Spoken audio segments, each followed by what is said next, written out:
Hai guys, tadi ada satu customer dia PM dekat saya. Dia kata, bang, saya tak ada apa-apa dokumen. Contoh, saya tak ada bank slip, tak ada potongan EPF, gaji saya cash, license tak ada, guarantor pun tak ada. Boleh beli kereta ke?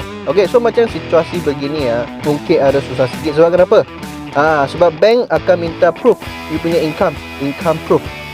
So kalau nak buat loan mungkin ada susah sikit. So biasa macam kini punya situasi, orang kata tak boleh beli kereta. Ada satu cara sahaja, iaitu beli secara cash.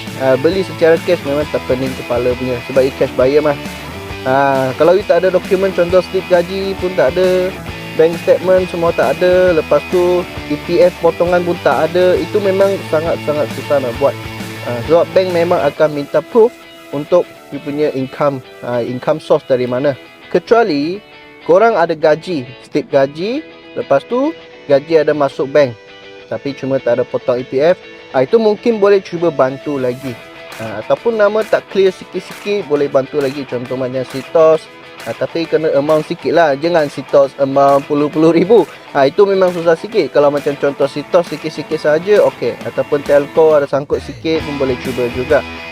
So kawan-kawan, untuk senang sikit, korang boleh standbykan dokumen cantik-cantik dulu, baru buat loan, supaya loan korang boleh jadi sangat smooth dan senang ataupun cepat dapat kereta idaman yang anda nak.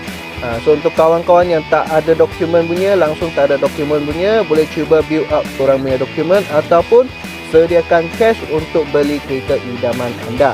So itu sahaja kawan-kawan saya nak sharing. Kita jumpa next review.